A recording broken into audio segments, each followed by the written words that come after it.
So it started. I'm going to go into the virtual machine. I'm going to say no. I'm not sure what that does. I'm going to start with Notepad. And then we'll do SQL Server and then a little bit of MySQL. So there are two big parts. This is all about security.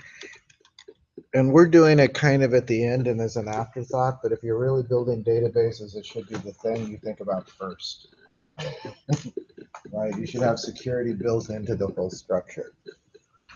So there's a couple of ways. One part I'm not going to talk about much.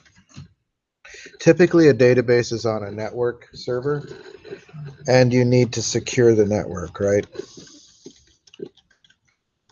So you need to control access to where the actual physical files are, to the drives, the disks, access on the network. That's actually more of a network administrator's job, but it's important that the database be secured that way as well. And then within the database, what we're going to talk about, a couple of things. There's authentication and authorization.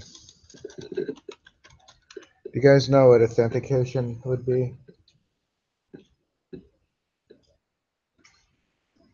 Isn't it to make sure that data is It's actually for like the user, make sure that the user is who they say they are, right? So there's a lot of ways to authenticate. The typical way is password and username, all right? But there's other ways, like if a lot of things are now using like your fingerprint.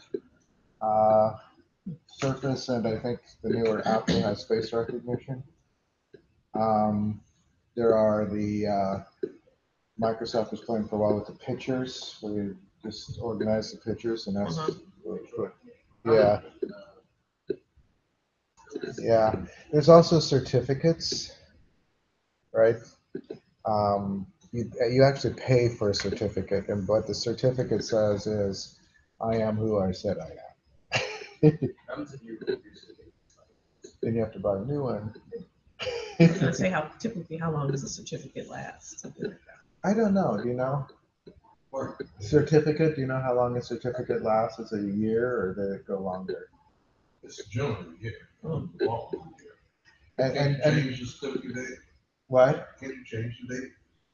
I don't know. So most certificates you pay for, right? You have to go to an agency. You pay.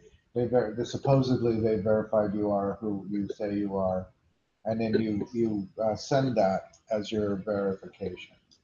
Can't you pay for it longer? That I don't know. That's what I was asking. I thought maybe you knew. You might be able to pay for it longer. I do know that I've gone to a lot of websites that are probably legitimate. Like for years, my daughter went to Pierce College, and I would go there to wait because she didn't drive. And I would log into their website, and it would always say verification, certificate expired. Are you sure you want to go here? Because they probably didn't do it. But authentication, in short, is just figuring out, are you the person you say you are? So that they're trying to validate that you are the correct person. So I said the usual way and the weakest way is username and password. Passwords are there are ways to figure them out, and most people, like me, keep some little written statement of their passwords because there's too many of them. You can do those password managers are supposed to be pretty good, or they're a little bit better. So that's authentication, right? Who are you the person you say you are? What do you think authorization would be in that context? Yeah, what permissions do you have? If you're the person that you say you are, what permissions do you have in the database? All right. So those are two of the big things. I'm going to start with SQL Server. And So why does it never did come up quite right, did it? Let's do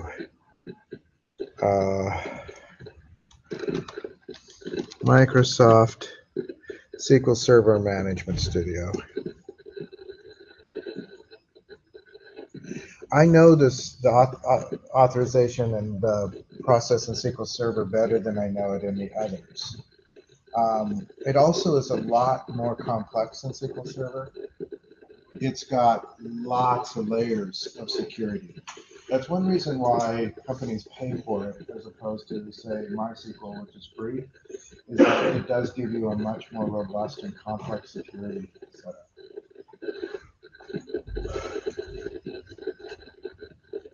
All right, so I will zoom this in a second.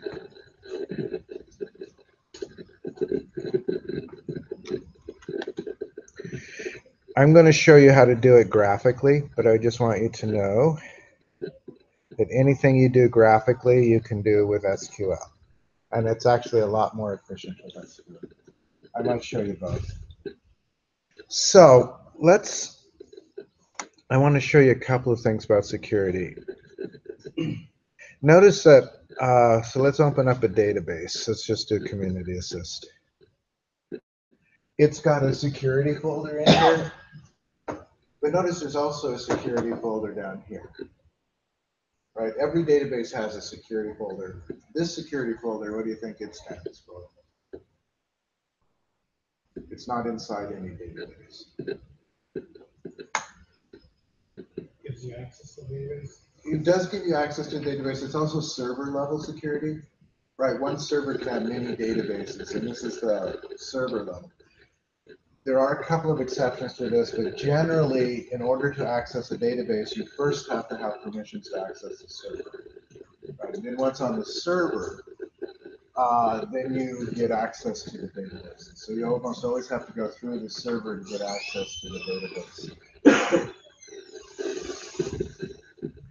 So under security for the server, we'll start with that. We need to do login. All right, so there are lots of ways to set up a login, but the default is still a password and username. Although with Microsoft, we are coming in as admin because that's our account. Microsoft will map Windows accounts as users, right? In Microsoft, there's a thing called Windows authentication, and basically, if you have your Windows account gets mapped in here as a user. Microsoft says that's better because Windows has fairly good encryption for usernames and things. Typically, you guys know Active Directory. When I change your password on here, or Eli changes it, that means, you know, we're going into Active Directory. It's a Microsoft database of users on a network. You can map Active Directory users to logins, and what that'll do is that they don't have to do a username password. When they turn on their machine, they automatically have a connection to the database. That connection doesn't mean that they have admin connection. They have whatever permissions you give them, right, within the database. Does that make sense as a Windows authentication? I'm going to start a new login, and we're going to create a login. I'm not going to do it as a Windows login because it would mean that I'd have to create a new Windows account and switch between them, which is just a pain. So I'm just going to do what they call a SQL Server authentication, which is login and a username and password. So we need to give it a username. You guys have a good username? Joe? Joe. We need to give it a password. I'm going to do something that you should never do in real life. I'm going to turn these off. All right. So what these do, enforce password policy. You know how you log in into Windows and you have to have that, we have that password P @SSW0RD1. That's basically because you have to have a capital letter, you have to have lowercase letters, it has to be at least 8 characters long, needs a non-alphanumeric thing like the @ sign, and needs at least 1 number. That's a password policy. A lot of what I've been reading say that that's not a very good password policy, that you're better off writing a short sentence or something for your password. But that's the password policy. This means enforced password expiration, again, like on Windows with here, that's made you re-enter your new password a couple of times. It just says that it only lasts however many days you say it's going to last. And then if you enter a password here, it's typically, you don't want the database administrator to know your password. You really don't. So basically you give like that password p at @ssw0rd1, and the first time they log in, they have to change it. That's what that one does. But I'm going to undo all of those because my password is going to be password, which again is something you should never ever do in the wild.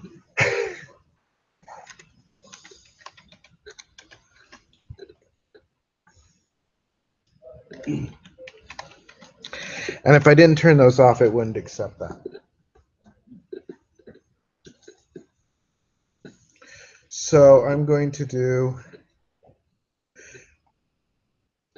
okay, I'm going to do this actually a little bit. There's ways that I could do everything I need to do in this one screen, but I'm going to do it in a couple just to kind of emphasize the structure more. So I'm going to do a login name of Joe, password of password. That's all I'm going to do right there. Now what that does, so if I go down here, notice there's a login for Joe. But what that does is I can now connect to the server. I actually can't look at any database. I can't do anything on the server. I can connect, but once I'm connected, I'm just dead. There's nothing I can do. I have no permissions to do anything, right, other than connection.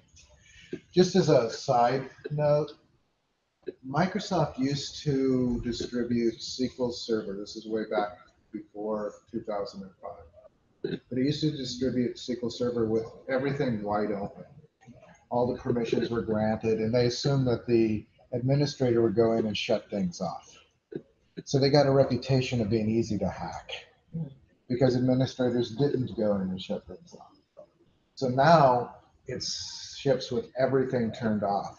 There are no permissions. You have to, as an administrator, go turn things on, which makes more sense, actually. All right, so we have Joe. Let's, if we want him to be able to talk to a database, we need to give them permissions in a database. So in a database, the login is for the server, but we need to create users for the database. Does that make sense? You log into the server, but you get mapped to a user in the database. So if I click that, you'll see that there are some users there. There's DBO. You guys know what that stands for? I think we mentioned it before. Yeah, database owner. There's guest. Guest has no permissions, but you can't get rid of it. And they tell you not to give guest permissions. You shouldn't give them permissions. Information schema and sys. These are two system users, basically, so that the system can have access to the database. Notice they all have X's beside them, except for guest, except for DBO. But let's add a new user. So I'm going to add a new user. And again, what I'm doing is just right-clicking on those. So we're using SQL user with login.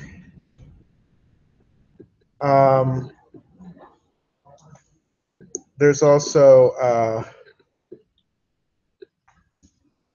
SQL user without login, user mapped to certificate, user mapped to asymmetric key if you're doing encryption, and user Windows user. We're just going to do SQL user with login. And the username, it could be the same as the login. But let's just to separate them, I'll say Joe user. The login name, though, has to be what's actually there. And if you don't know, you could always just click on this, and it says to browse, and it'll give you a list of logins. There's Joe. So it's Joe. And you can assign a default schema, but I'm not going to. Schema is a long story. Basically a schema is a collection of objects that all belong to together, that they all have the same. DBO is a schema, database owner. But you could make, if Joe creates things, you could have a Joe schema. More typical with a Microsoft, you could have like a human resources schema and a sales schema, so that you separate up the things according to the people that are going to use them. But we're not going to go there. So this is Joe, and I'm going to hit, actually I could do securables, but I'm not going to do that. Each one of these has things where you could do most of the work there, but I want to separate it out a little more clearly. So we got Joe as a user now. And if we look, there's Joe user. Okay, so he's a user there. He still has no permissions. He can connect to the server and he can connect to the database. He can't view the data in the tables. He can't actually even see the tables. He can't do anything. He can simply connect to the database. Does that make sense? There's a couple of ways that you could assign. So far what we've been doing is just the authentication, right? So Joe will have to sign in and use their password. When they do, they'll get mapped to this database. You can get mapped to more than one database, but right now it's just the community assist. There's a couple of ways to assign permissions, the authentication. One of the ways is to assign them directly to the user. All right, I'll open that dialog box again and I'll show you where you could do it. So I'm just going to go to the properties on that. Notice where there's securables. And if you do securables and do searches, you can search for things like tables. And if I do this, I could, okay, so you can search for like tables and store procedures, and you can go in and assign permissions to the user. Generally, that's a bad idea.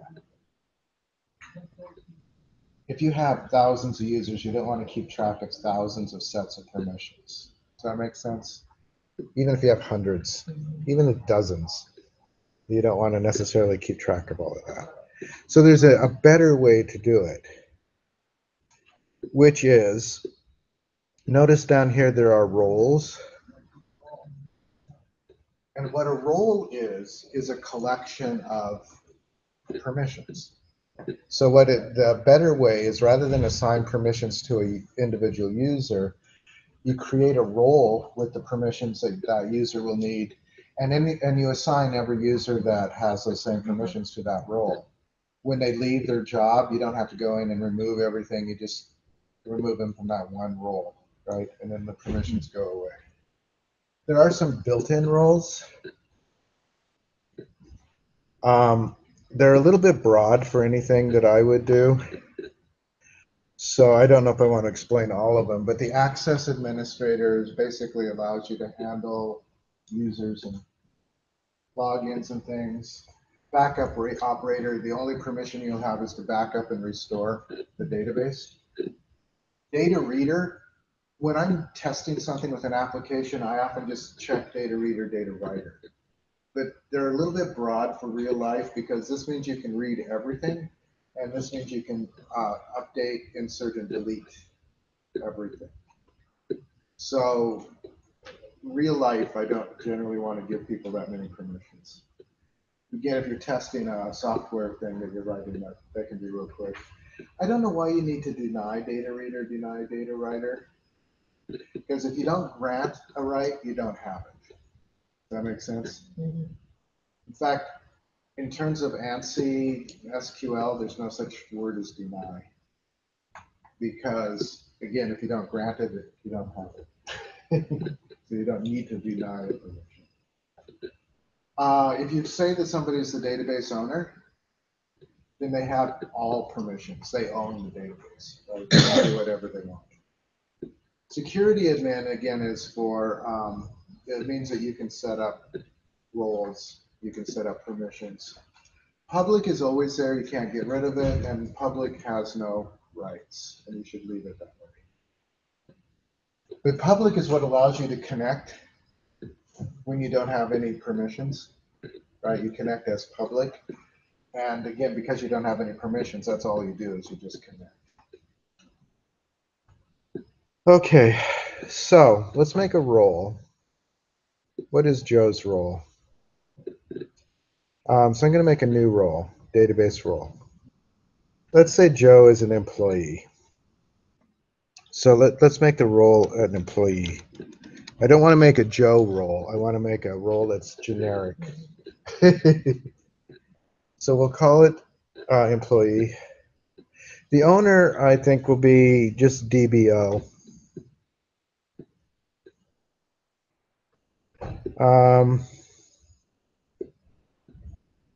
I don't know if we need to do this, but I'm just going to click DBO. I could have just typed DBO in too. DBO means the database owner also owns this role. Right. You could make it owned by somebody else, but we don't want to get too complicated. So we want to look at securables now. And again, we can do a search. And let's look at objects, all objects of the types. And we could start by looking at tables. So first thing I'm going to do is do OK on tables. And it shows me every table. Let me maximize this, except it might be too much because I'm zoomed. Maybe we can change the resolution a little bit. I'll just stretch it a little. There's actually not a lot more there. But we have, for each table, we have a set of permissions. Alter means you can change the structure of the table. Control means that you have total control over that object. Delete means you can delete in it. Insert means you can insert into it. References means you can see the foreign keys, which you can kind of do anyway, so I don't know why that's there. I'm just going to do select. And that's the only permission I'm going to give them on that table, is that they can just read it. Yeah.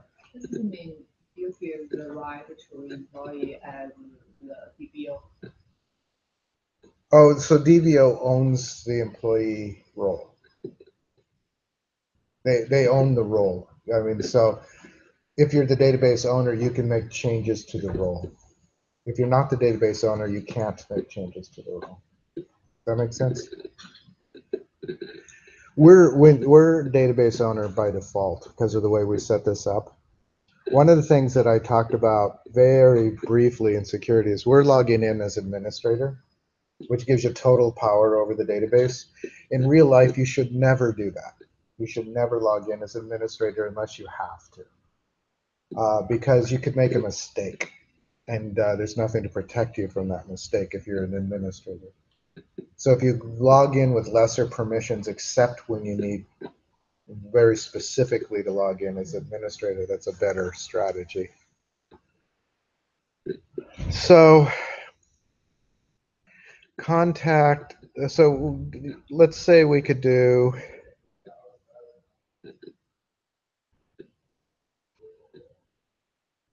contact, we could do, I'm not going to do all these. We could do select, and up above we could do insert. So a couple of things. Again, anything that you don't grant is by default denied. So you do not have to use the deny thing. Why is there an I function there? What? Why is there an I function there? I'm not entirely sure. Is it, what's that? Compatibility thing with other operating systems or something? I don't know. The only thing I could think of is if you can belong to more than one role. So if one role had that permission and another role didn't, you might want to deny it because, although by default, I'm not the making- more restrictive role is the one that has precedent. I never use deny. With grant, it's a little bit weird. We don't have to worry about it much, but what it means is that you don't have that permission unless somebody that does have that permission grants it to you on the fly. The way that can happen is in like a stored procedure where you need the permission within the stored procedure to complete the action, but they don't want to give you that permission, for instance, like update, which is really dangerous. Right, so what the stored procedure can grant you the update permission for the duration of the stored procedure, which is like a nanosecond. And then that's what a with grant does. You don't have the permission unless somebody that does have the permission grants it. Does that make sense? And it's only for one transaction. So that's a fairly subtle. I'm not going to worry about it right now. I'm not going to go through all of these. Let's look. So employee, let's just say select.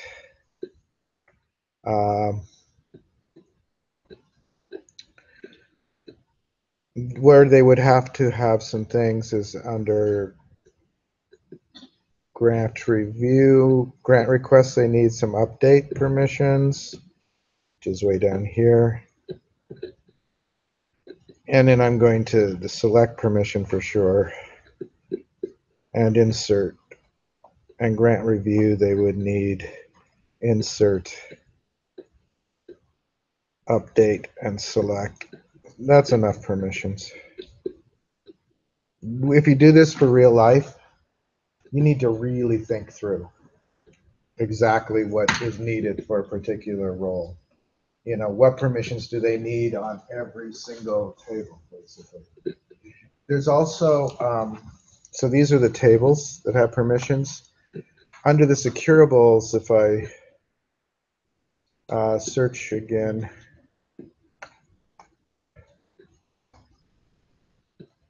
oh, come on. So I just froze things.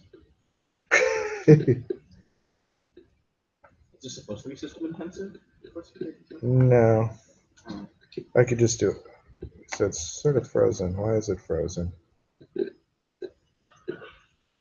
Maybe it's the Zoom. Maybe. Zoom. Got it. Oh, there it is. It's just the Zoom. I don't see things. So let's do all objects of the type. And the other thing you could do is like stored procedures. So they're going to pop up stored procedures. Should. Are they just added to this? Oh, yes. And unfortunately, it gave me all stored procedures. There are literally hundreds of stored procedures. The only two that I was interested in was add request and register and log in. So there's three that I made. Those are the USP ones. The permission for those is, so let me choose one of those. I can do it right. You can change it, you can control it, or you can execute it. So I'll grant, actually on login, I'll grant. This is a different kind of login. I'll talk about it in a minute. But you can execute stored procedure. In terms of security for a database, it's a lot better to control certain things with stored procedures. So rather than give them update permissions, you can create a stored procedure and you can allow them to execute the stored procedure, which limits the update so that they can't make a mistake. Does that make sense? There are lots of things you can do in here just to do this. Anyway, having done all this, I'm going to do OK. Oh, there's one other thing I want to do. Under general, there's role members. We need to add Joe, right, to the role. So I can do add, Once again, there's a search thing. I can browse, and there's Joe. And I can do OK, and then OK, and then I'm going to do OK down here. So Joe is not a member of the employees. And if you look under roles, there's now employee, and it has things. This, the graphics here aren't bad, but I mean, literally, this would take like half a page at the most of SQL. It's really fast. There's one other thing you have to do with SQL Server before I can show you how this works. SQL Server by default does not allow SQL Server logins. It only allows Windows logins. So I need to change things on the server. I want to just do it. So I'm going to go to the properties of the server. If you ever try this at home, this is the frustrating part, because if you forget to do this, your login won't work and it won't tell you why. So I am going to go to security. Notice how it has only Windows authentication mode. If you click on SQL Server and Windows authentication mode, then it will allow both. I'm going to do OK. It tells me I'm going to have to restart the server. This is something you should think about before you ever deploy, because taking a server offline could be an issue, right? To restart it. I'm going to restart it. I'm just going to right click on the server and I'm going to say restart. And then it'll ask me about a dozen times if I really want to do that.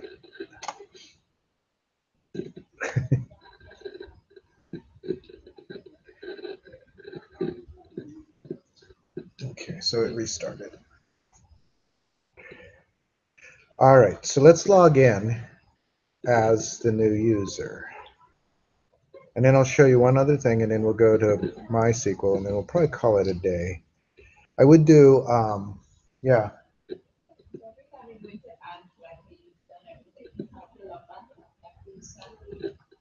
Well, only once.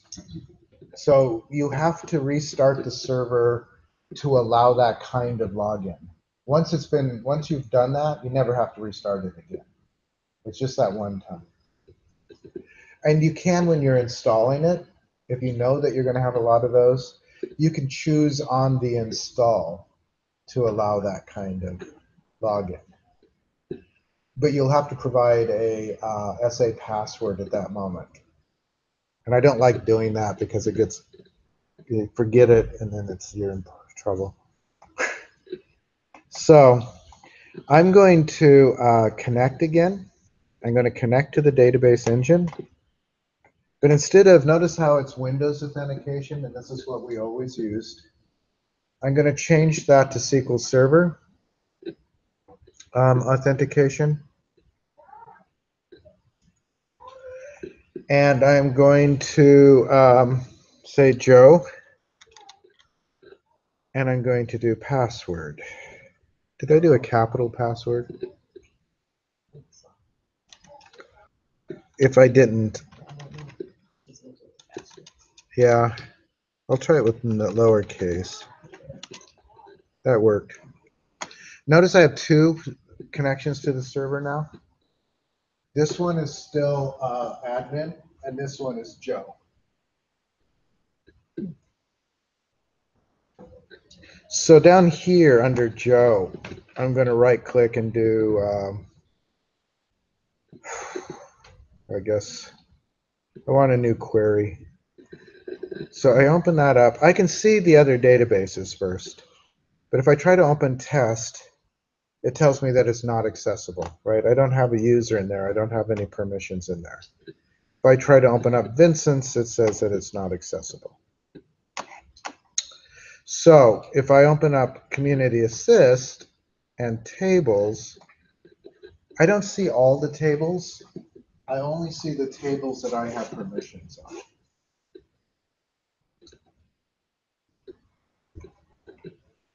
So I'm going to right click and I'm going to do New query. So I can select, I'm not going to spend a lot of time on this, but I can select star from business rule. Business rule, by the way, is just a table I put in there to remind myself of what the rules were that I was doing. So it isn't connected to anything. So I can do a select just fine. But let's say I wanted to change something. So I'm going to do update business rule. And then I'll do set, what is my business rule text?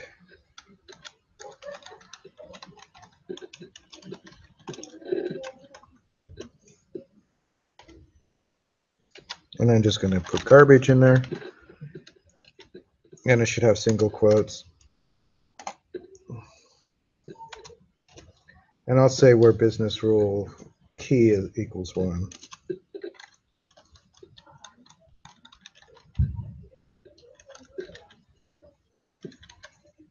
Did I spell that right? Doesn't matter because it's going to tell me I can't do it. All right. So down below it says update permission was denied because I don't have that permission on that page. So as I said, one of the tricks is to figure out what the roles are and it takes a lot of thinking about, because you want to give people all the permissions that they need to do their job, but no more, right? So, I mean, that takes a lot of thought, and it should be built into from the very beginning of the database that we're thinking about these things. I want to show you one other, and it's also kind of neat. You can have multiple connections here. So if you're testing things, like you want to test the permissions, you can test them here and you can go back and change them up here and retest them, right? So you have admin privileges in this connection, but not in this. It can get a little confusing as to which connection you're in. Though if you look, like right here, it says Joe, right? And if I click up here, let's just choose a database. That one says admin. This one says Joe. So it does sort of tell you which connection you're in. And, you know, as I said, moving between them can be confusing, but really useful. In admin, I want to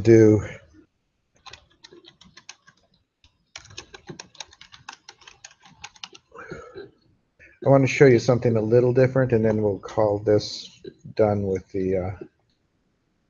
So in here, we've got this password, and their username is their email. This is a different thing. You still have to connect to the database through a login and a user. Does that make sense? But one of the things, if you're coming in from a web application or something, it may be that your login, all it does is it gives you a general connection and a look at this table. And then you can run I have a little stored procedure where they enter their password and they enter their username. And what it does is it comes and gets, this is just what I call it a password seed. It's just a random number. It concatenates it with their password, and then it hashes it. And what my login stored procedure does is it takes their password, takes their username, actually just takes their password, concatenates it at this end, rehashes it, and sees if it matches. They call that the best practice, but it's a real pain, and it does involve a lot of back and forth between the application and the database. You could log it. I do have a log table, I think, for yeah. So what I have, not that you probably care, but let's go to the under Community Assist, under Programmability, under Stored Procedures. This is the login one. So I'm going to script stored procedure as create to new query window. So it's a stored procedure. It takes in their email and their password. This is what a stored procedure looks like. Down here, I declare some variables. I declare an int for seed and a person key. I'm selecting the person key equals the person key and the seed equals the password seed from person, where person email equals this variable, the add email up there. Can you create your own stored procedures? Yeah, I wrote this one. In fact, so there are hundreds of stored procedures. Almost every time you execute something in the GUI, a stored procedure fires in the background. Right? Almost everything has a SQL background. So there are lots of pre-made ones, but yes, you can write your own. And if you take the SQL class, towards the end of the class, we do write a couple of stored procedures. Stored procedures are just SQL bundled together as a single executable, right? The one thing that you probably haven't, well, there's a lot of things you haven't seen, and that's okay, but the @ sign means it's a variable, right? If it's above the as, like right there, it means that the user has to provide those values, so the user has to provide an email and a password. These are internal variables, person key, so we get the person key and the seed from person if it matches their email. Then we hash it. There's a built-in hash, which you don't actually see here. I made a hash this, and I get the hash from the table, and then I rehash it using I wrote a function called hash password. I'll get that one too. Again, I don't expect you to. So these are under functions, which you can write your own. It's a scalar valued function. I'm going to I'll just script it.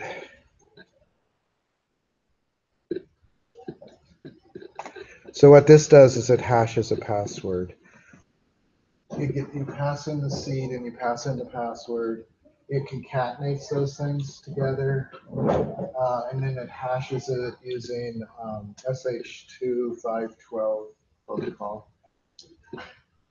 It's a function. Hash bytes is a SQL Server function, right? So I don't have to do anything. It does the transformation.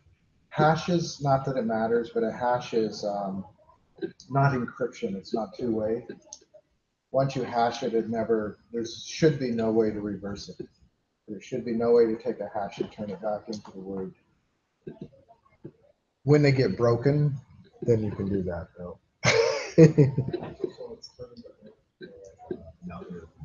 It's basically, it is an algorithm where it goes through, and the algorithms are kept very secret, right? So where it goes through, and it has to be an algorithm because you have to be able to match it. It can't be different every time. So basically it goes through and it creates I'm sure it's a very complex thing, especially this one, which is 512 characters. Just goes through and creates a hex file based on it. It's reversible for the hash. I mean, well, basically it's not reversible, but it'll always hash it the same word to the same way. So this doesn't keep you from being vulnerable to dictionary attacks. Do you guys know what a dictionary attack is? A dictionary attack is just where they go through the dictionary. And what they do is they hash all the words in the dictionary and see if it matches your password. Oh, that's a lot of brute force. It's a brute force, but actually computers are pretty good at that now. All right. It's like the sheer amount of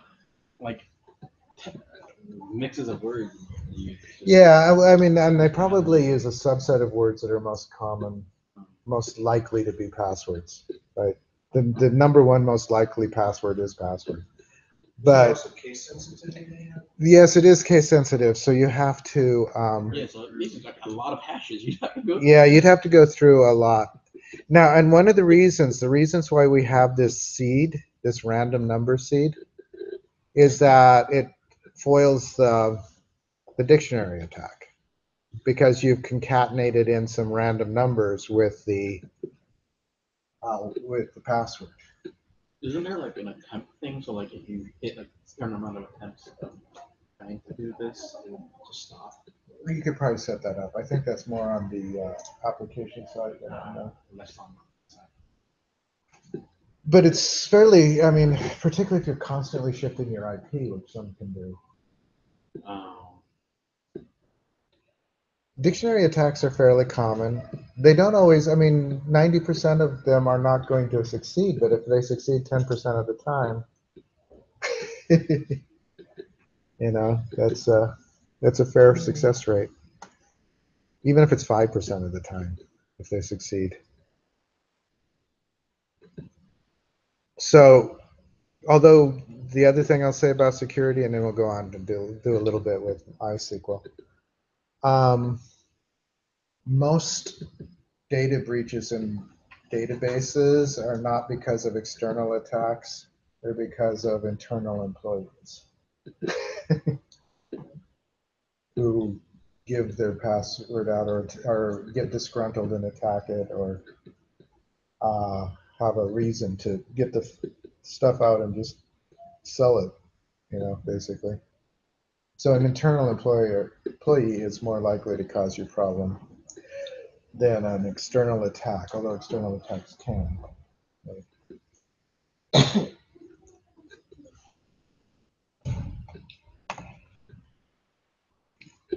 And some hashes are broken. So like this is one of the more current ones.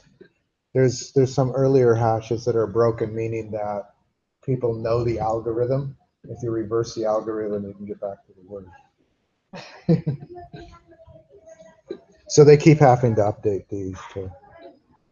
You can also encrypt. Encryption is a little different. Has anybody played with encryption? It's kind of fun. But the thing with encryption is you have to have keys. The simplest encryption is where both you have the only key basically. So one way. So the key is used to encrypt the things, and it looks a lot like a hash when it's done.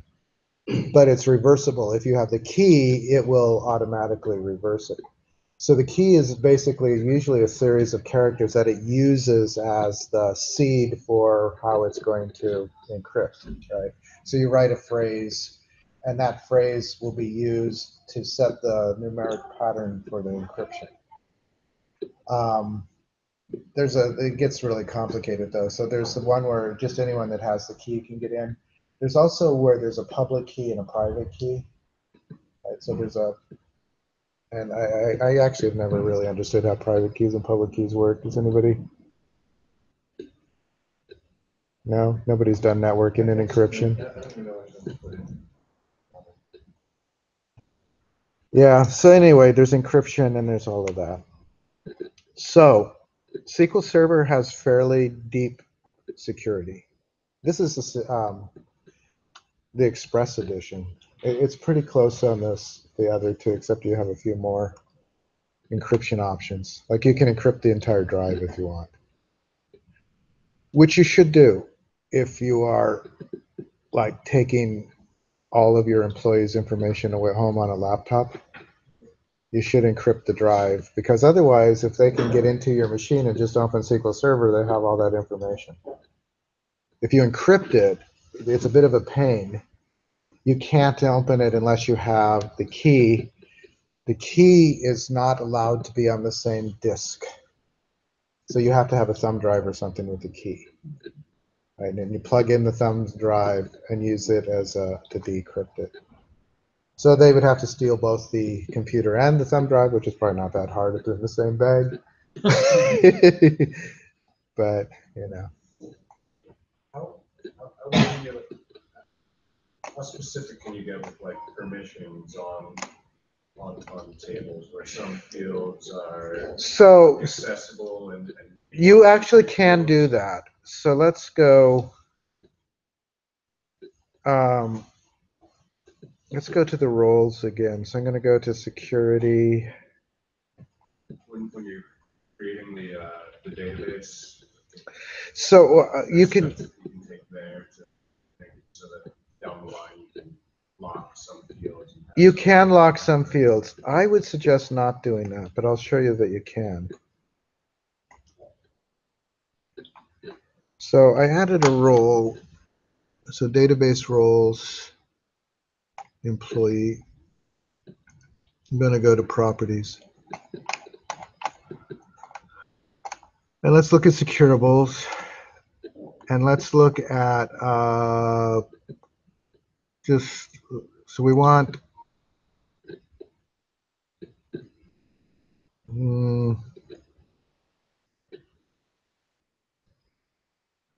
so I'm trying to see what I need to do. If I unclick those, do I get these? I was looking for column permissions, which I'm not getting. I'm not sure why.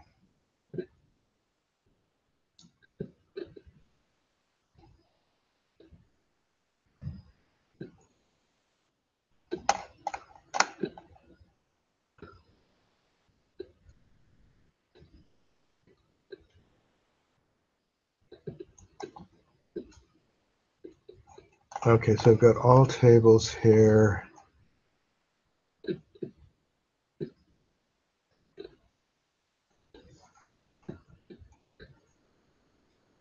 What do I need to do to get column permissions going here?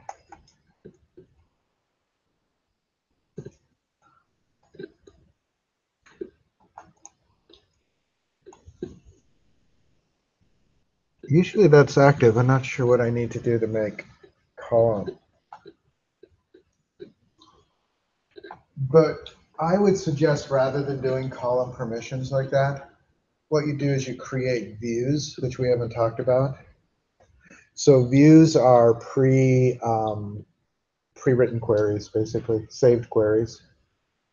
And so you can, and they're called views because you're basically giving somebody a view of the data. So like for employee, you might create several views that show the data in ways that they would like to see it, that exclude certain things that they don't need to see.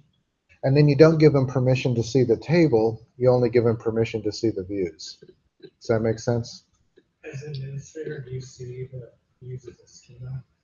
Yeah, so a view looks like, let's just do a real simple view. These are good questions. These are way beyond this class, but that's okay. I'm looking for there. So let's say we wanted to give them a view of employee. You could just do create view. I'm going to call it VW employee as, and let me look at employee. What say we don't want them to see something.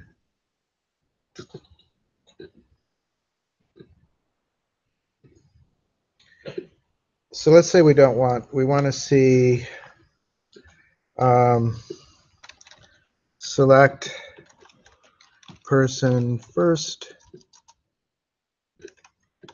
name. I'm aliasing these two as first name.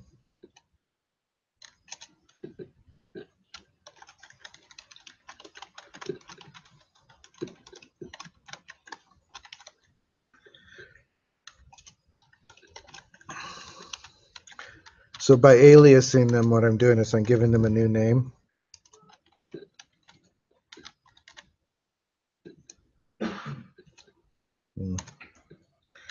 And then from employee, I'm just going to do employee hire date.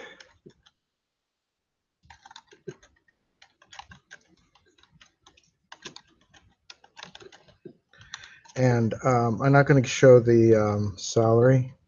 So I guess that'll be it. And then I have to do from person. and I'll do an inner join.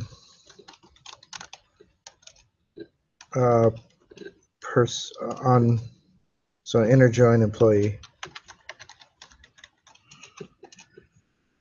on person key equals employee person key. So that's actually what a view looks like. Does that make sense?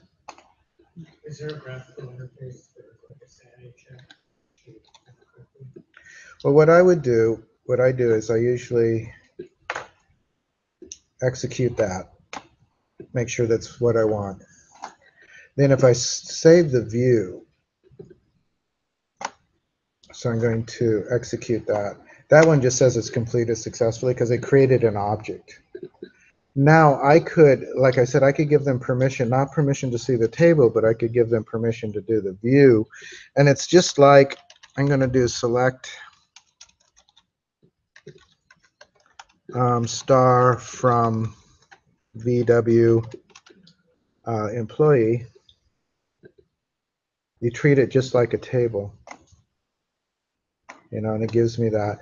Notice it has first name, last name, email, and hire date. You don't even know, the user that has only permissions for that doesn't even know what the underlying tables are, doesn't know what the underlying column names are. It's all been obscured. They're getting the data they want, but they have no idea what the underlying structure is. And that's good. Is there still ways to get underlying structure? Not if you don't have the permission. So if you only have the permission for the view. Also, realistically, most people are not going to be working in this environment, right? They're going to be working through a web page or web form or front end. Yeah, they're not going to be working through this environment. This environment is for the database administrator. Is there separate security here for the view? So if you wanted to give permission to the view, I'll show you how you would do that in so we have the same permissions rely. You can select, you can update. Views updates are a little tricky, but you can, you know, insert through the view sometimes. Yeah.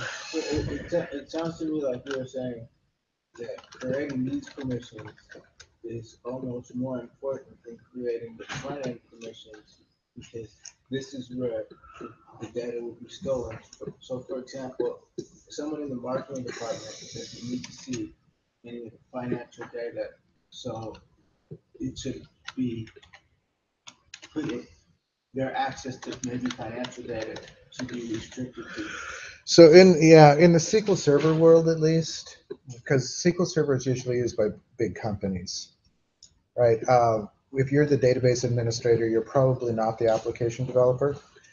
Your basic instinct should be to not trust the application developer to secure things, right? You secure them. You hope they also secure them, right? So you want to make sure that no matter what application is talking to this, the database itself is pretty secure. In the MySQL world, that's less true. In the MySQL world, the database developer often is the application developer. And so there's a lot more of the security usually is in the application. I'm just doing to employee role. I just called it employee, didn't I?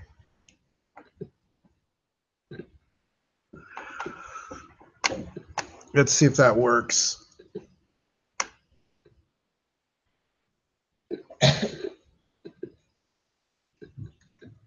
It did. All right, so I've just granted the select permission on that view to the employee role. This is how you do it. If you're doing it in SQL, as I said, it's a lot more efficient than going through all those diagrams. But if I go into the role now, so where are we? Got employee, got person, we got views. My view will be showing up here. Go down to security for the database. Where's the roles? I saw the functions. Let's close that. So roles, there's employee. I'm gonna get the properties. I'll just show it.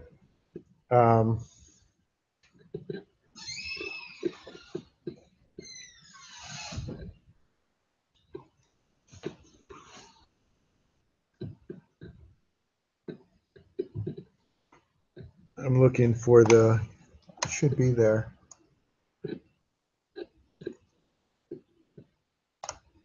General, securables, USP, I don't see the view. See all these other things, they don't have permissions. Let's look at the, I'm gonna add securables search.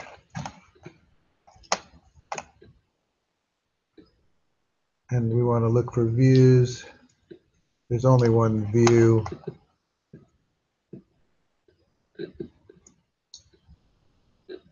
That we made. All right, come on, we've got lots of views. I only want the, there it is, view employee. And down here, notice it has the select. That's all I was trying to show. You know, when I did it in SQL, it shows up there. One more word question. Sure. I use a BI tool where you have a schema and you can graphically connect a view or a table to a table, and I can SQL underneath the action for you or anything like that in SQL Server. Say again, so where you can graphically. So you connect the tables in the graphic user interface and it'll run the queries and that for you. So there is in here, there's, let's see if I can do query, is it under, there is a query tool.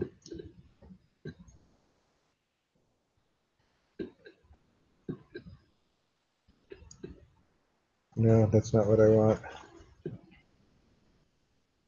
It's not that important, I was just curious if that's still an option.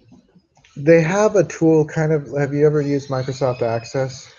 Do you know how it has like a grid and you drag in the column names and then you can put in like, it has, there is a tool like that here somewhere. I never use it, so I don't remember where. I think what he's asking is basically the web form or something. Well, there's more of an administrative tool, not an end user. You would just have a SQL generated on that table once you set up. It would be like queries that, you know. So one of the things you can do, so I made this view, right? I'm going to close it because and like with the functions and stuff, literally everything. So if I go into views and I do this, if I want to, I can script literally everything as create or alter or drop. So I'm going to click it. Am I disconnected?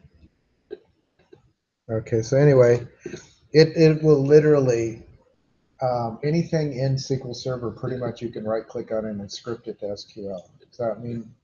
Yeah, it's kind of like that. Yeah. I'm just got my head wrapped around it. So there's also, like if I were to go into, let me do the role. Always have trouble finding it. I'm going to right click it. I'm going to bring up properties. Notice it has a script thing here too. And I can script it. Oh, there's no action because I need to add an action. So if I were to do that, that has an execute. Let's do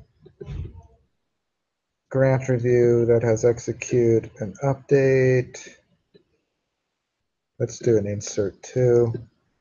Now I think I could script that. And what it does, but it only did the grant and delete. I didn't realize I clicked delete. I missed insert. It'll script that. But as you're setting this up, if I hadn't saved it, all the dialogue and stuff I did, we could script it and it would script the process that you had just done. I just thought it might be an easy way to run stuff. It is actually. So if you want to see the shape of something, like a table, let's take business rule. I can script table as create, and I don't know why it needs to connect every time. And there's a create table. That one's a real simple table. The only thing I will say is that the auto-generated SQL is harder than if you were to write it yourself, because it includes a lot of things that are defaults that you don't have to script because they'll happen anyway. But it gives you the gist of what's going on. All right. Any other questions? These are good questions. That's fine. So that was sort of SQL Server. It's the basic principle. For Workbench, I'm going to be really fairly brief because it doesn't have as much. I'm trying to close this. Oh, there it is. No, I'm not going to save all these, although I should probably. Oh, Zoom is really a pain. So let's do the Workbench. And I'll just show you, it doesn't have as many options. I suspect if you got the Enterprise MySQL, it would have more options.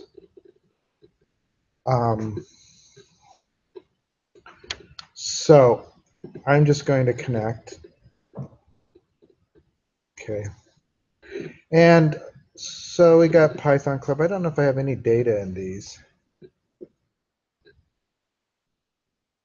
But let's do, let's see if I can remember. Oh, it's up above. So I think I need to expand. This is the schema. I'm going to click on management. And up above, you have these things like users and privileges, right?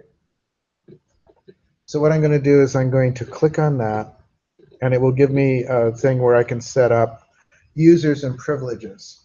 Notice it's got system, it's got session, and it's got root, right? We were running it as root. Just like it's not a good idea to run SQL Server as admin, it's not a great idea to run this as root. Same reasons, because you can do a lot of damage. So let's do a, will it allow me to do this? Why won't it allow me to create a user? So this may be really short because it's all grayed out. So that's root. But I want to be able to make a new, I think what I want to do, I want to make a new user. But I don't know how to do that. I did it in my office. It went fine. Why won't it allow me to do it here? What? Does it have that as a? Oh, that's why. Because I can't see it because I'm zoomed. So I'm going to add an account. So new user. Shall we go with Joe again? Yeah. Password is just going to be password. It will tell me that that's a really crappy password. But it will accept it. So these are just, if there's 0, it allows you to do whatever you want, which may be contrary to intuition. So if you put a number on there, then you're limited. 0 is unlimited. Administrative roles, I'm not going to do these. These are kind of like the server level roles. DBA, maintenance administration, user admin, they're very close to what the Microsoft roles were. On schema permissions, so one of the things we need to do is give them a schema. And I remember doing this, but I forget how. Maybe I have to do it.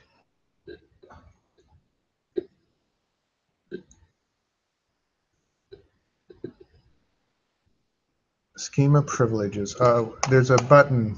There it is. Add entry. And we can do whatever schema we want. So I've got the information schema, MySQL, Python Club, Sakila. Let's do Sakila because it has data. So I'm going to do OK. So they have permission. So it's just on that database. Down below, then I can choose which permissions I want to give them on that database. Now it's not table specific, right? And it's not, theoretically you can create a role, but it's never let me create a role. Whenever I try to say create role in the SQL, it says not recognized. Yeah. But I could say that they can select. Okay. So that's all I'm going to give. But you see the permissions. These are the usual permissions. You can select, you can insert, right? You can update, you can delete, you can execute, or you can show a view, which in SQL Server is just select. These are what they call DDL. DDL means these are things about creating and removing objects. Create allows you to create new objects like tables, stored procedures, views. Alter allows you to change an existing object. References, I'm still not sure. I'll have to look up because it has to do with foreign keys. Yeah. Index, we haven't talked about indexes, but indexes are ways of speeding up searches, and you can add indexes to tables. You could create a view. I'm not sure why you have to have a create view separate than create, but they do. I'm not sure what a routine is. Anybody know? I think that's MySQL specific. I wonder if a routine is what they're calling a stored procedure. Yeah, because they have triggers, they have drop objects. You can create events, which I don't think you can do in SQL Server. I would assume that these are stored procedures. Drop is where you get rid of an object. You totally remove it. So the permissions are about the same, but notice I don't have a lot of fine control here. There's no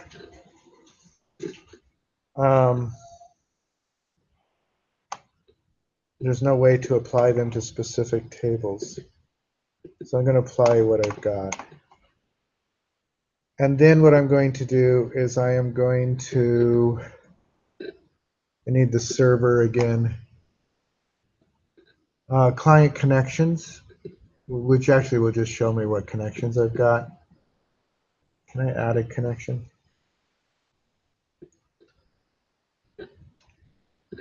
Instance. I want to connect again to the server. If I go here and connect again, does it go right to root? That's not what I want. I want to connect newly. I want to connect with a new user.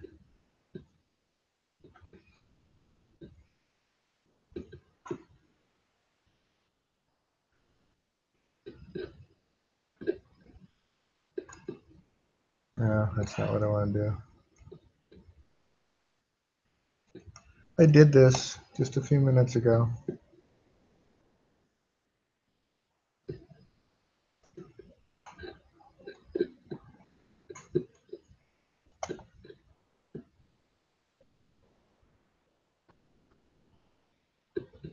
Client connections.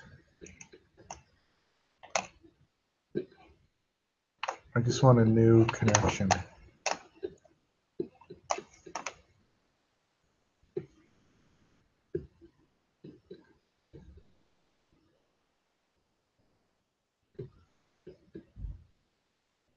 That just shows me the connections. How do I make a new connection? File.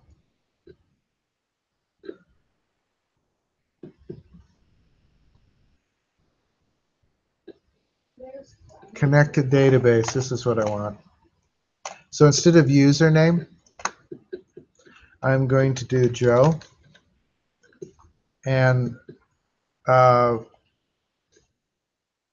password, it's going to ask me for the password. I don't think I have to do a default schema. I think it'll go there. I'm going to do OK. And then my password is password. Okay, so notice I can only see Sakila, right, because it's the only one I have permissions on. I can see the tables. So over here, I should be able to select star from actor. And that should work.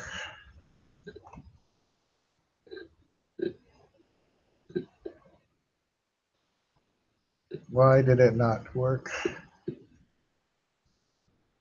I have select on those, right?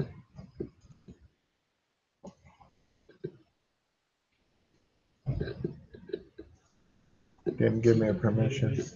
Oh, I didn't do the database. Thank you.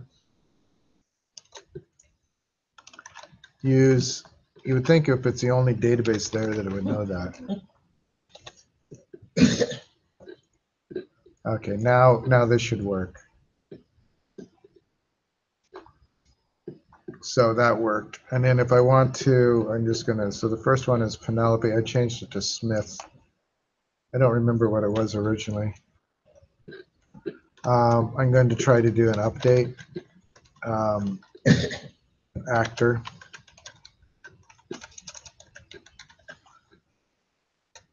Set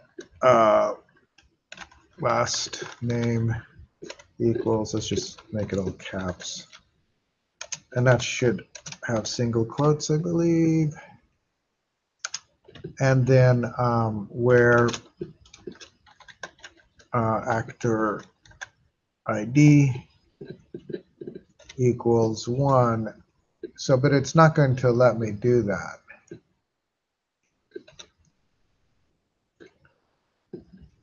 So down here it'll say there's a star and it says the update command denied because I don't have that permission, right? So it's a lot simpler. I mean, basically you just have users and permissions. And the permissions are database wide, which I think is a bit of a mistake.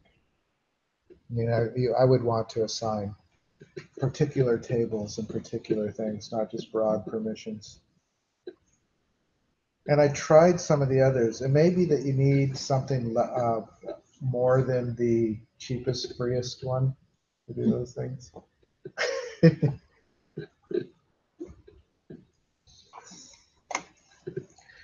So I think I'm about done with all of this. I will say, but the principle is the same. You still authenticate username, password, and then get permissions, authentication.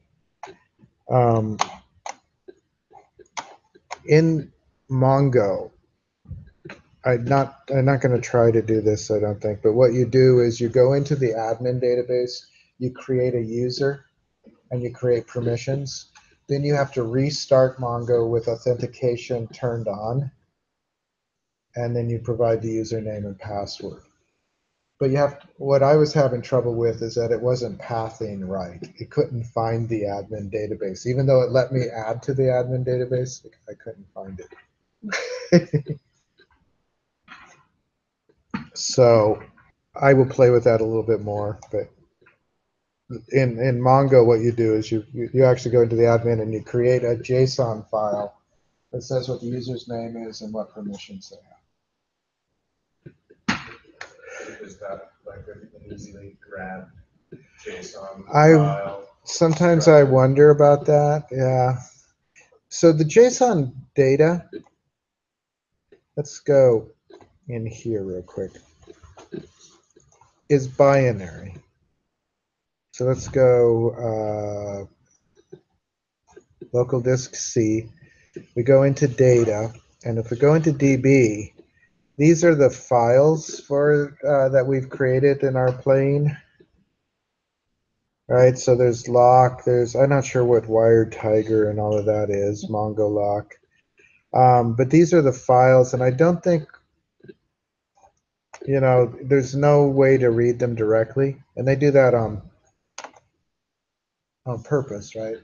So I'm not sure if you could just pick it up, but you could. This is the weird part to me. You could just, if you could get access to stop the Mongo server, and if you just restart it without the authorization tag, then it's wide open. So if you can stop the server and restart it without, authorization, then it's just open the way it was for us. Also, if you want to copy or move a Mongo, there's nothing in the log one. So you basically just need to take this folder and put it on another machine, and you have all the data.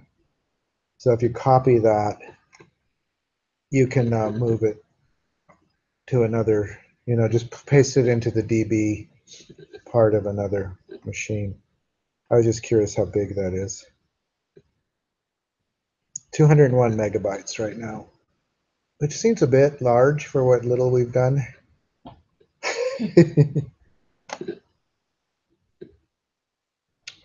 But With the Mongo loaded and the command prompt up and all that, the pointer for the DB, the log, is always going to be the same spot on Windows. On Windows. Yeah, it might be a little different on Linux, and it might be a bit different on the Mac. And theoretically, I mean, when I look at the Mongo documentation, the pointer was to DB, but it wasn't finding the authentication database. It wasn't finding the admin database. And when you're looking in here, how do you know? I have no idea. All right, so we got collections with basically, these are collections. So theoretically, each of your collections is a separate file, but again, they're binary files, and they're not named here. They're just numbered. So somewhere in here, there's probably like the catalog. I would guess that catalog probably resolves these numbers into names, right? When you call it up and which database they belong in. And again, I assume, I don't know if we could open one of these and let's just try send to. Now, what I want to do is open with. We'll just do Notepad.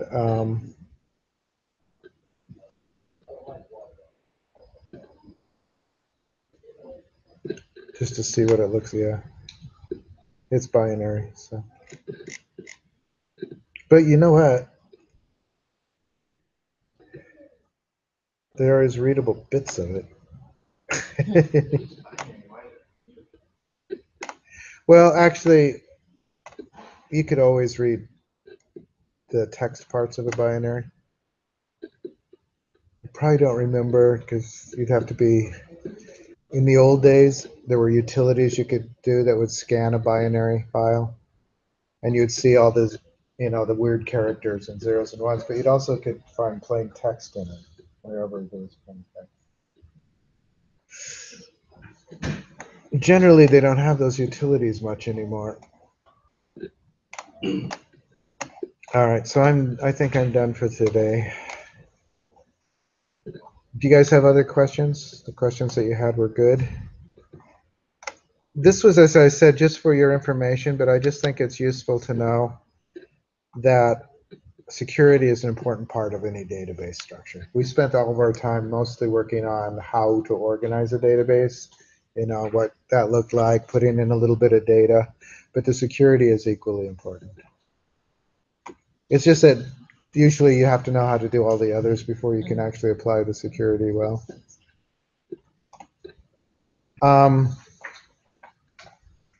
So there is a video of this if you guys want to look at it at some point. I'm just going to stop it right now. Next